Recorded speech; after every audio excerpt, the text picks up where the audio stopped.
ভায়োলেন্সের মাধ্যমে আমাদের আদিবাসী মানুষের তাদের যে অধিকার সেই গ্রাফিক্সে তারা মুছে দিল এবং তার প্রতিবাদ করতে গিয়ে আমরা দেখলাম সেখানে সশস্ত্রভাবে আক্রমণ নামিয়ে আনা হলো। তার প্রতিবাদে আমাদের ছাত্র বন্ধুরা যখন স্বরাষ্ট্র মন্ত্রণালয়ের কাছে জবাব চাইল কেন এই হামলা হলো, সেই জবাব চাইতে গিয়ে আমরা দেখলাম আমাদের বন্ধুরা পুনর্বার হামলার শিকার হলো। 16 জুলাই যে ছাত্রলীগ আমাদের বন্ধুদের হাত ভেঙেছে, এই 16 তারিখে আমরা দেখলাম সেই ছেলের আবার হাত ভাঙা হয়েছে। আমরা দেখলাম যে আদিবাসী জনতা সেদিন ওই অভ্যুত্থানে অংশ নিয়েছিলেন, সেই শ্রেষ্ঠা চঞ্চঙ্গার মাথায় 12টা সেলাই দেওয়া হয়েছে। বন্ধুগণ, আমরা রাজপথে ছিলাম, জুলাই অভ্যুত্থানে আমাদের রক্ত ঝরেছে।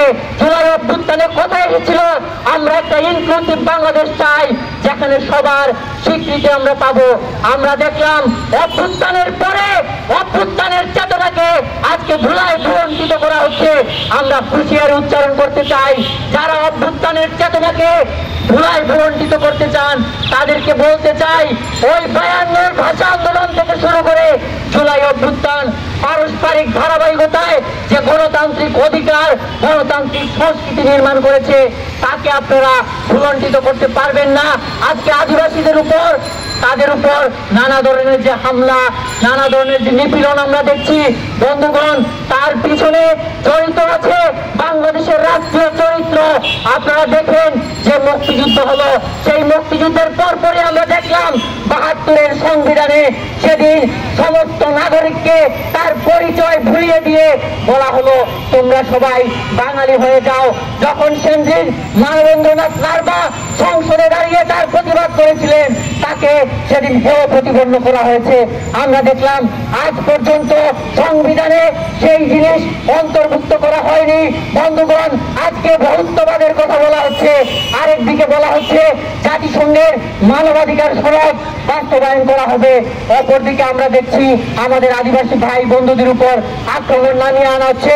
বন্ধুগণ, আমরা বলতে চাই এই যে পরিস্থিতি, এই পরিস্থিতিতে একটা গণতান্ত্রিক বাংলাদেশ যদি আপনারা চান তাহলে বাংলাদেশের সমস্ত মানুষের তার যে অধিকার সেই অধিকার সাংবিধানিক ভাবে নিশ্চিত করতে হবে।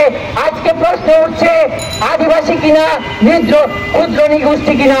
আমরা বলতে চাই আদিবাসী সম্প্রদায়ের প্রথম পরিচয় তারা মানুষ এবং তারা আদিবাসী। বন্ধুগণ, কেউ কেউ বলতে চান আদিবাসী বললে নাকি বাংলাদেশে এক ধরনের অবজ্ঞা তৈরি করা হয় সাধারণ নাগরিকের, মূল বাঙালিদের। আমরা বলতে চাই এটা হাস্যকর যুক্তি। কোন আদিবাসী দাবি করছে না গোটা বাংলাদেশ তাদের, তারা বলছে বাংলাদেশের নাগরিক এবং আমি আমার জায়গায়, আমি আমার ভাষা নিয়ে, আমি আমার সংস্কৃতি নিয়ে, আমি আমার ঐতিহ্য নিয়ে বাঁচতে চাই। এই কথা বলছে। এই জিনিসকে কারা ভয় পায়? বন্ধুগণ, যারা বাংলাদেশের উপর এক ধরনের সাম্প্রদায়িক চিন্তা চাপিয়ে দিতে চায় তারাই এই জিনিস ভয় পায়। আমরা বলতে চাই দেখুন গত 53 বছরের বাংলাদেশে মারমা, খাসিয়া সহ নানা ধরনের আদিবাসী সম্প্রদায়ের ভাই বোনরা আছেন, তাদের ভাষাকে আজকে ধ্বংস করে দেওয়া হয়েছে। তাদের যে স্বরলিপি, তাদের যে সেখানে সেই বিষয়গুলো আজকে নেই, তাদের যে অক্ষর সেই অক্ষর আজকে ধ্বংসের দ্বার প্রান্তে। এই আজকে দেখবেন ওই পাহাড়ে যান, আপনারা দেখবেন পাহাড়ে নানা ধরনের প্রজেক্ট হচ্ছে, পাহাড়ের যে ভাষা, পাহাড়িদের যে জায়গা, সেই জায়গার নাম পর্যন্ত আজকে পরিবর্তন করে দেওয়া হয়েছে। এই রকম ভাবে একদম সাংস্কৃতিক ভাবে, নৈতিক ভাবে তাদের এই দেশ থেকে নিশ্চিহ্ন করার একটা চেষ্টা চলছে। আজকে পাহাড়ে সেটেলারদের সেটেল করা হচ্ছে, ভাতৃঘাতী সংঘাত লাগিয়ে দেওয়া হচ্ছে। আমরা বলতে চাই আজকে পাহাড়ে জমি দখলের পিছনে আপনারা দেখবেন ওতপ্রোতভাবে সেনাবাহিনী যুক্ত হয়ে আছে বলে আমরা বলতে চাই পাহাড় থেকে সেনা শাসন প্রত্যাহার করতে হবে এবং সংবিধানে আদিবাসী মানুষের তার যে সাংবিধানিক স্বীকৃতি সেই স্বীকৃতি দিতে হবে। এই দাবিতে এখানে যারা দাঁড়িয়েছেন সবাইকে আমরা ধন্যবাদ জানিয়ে বাসদ মাইজবাদীর পক্ষ থেকে আমি আমার বক্তব্য শেষ করছি। সবাইকে ধন্যবাদ।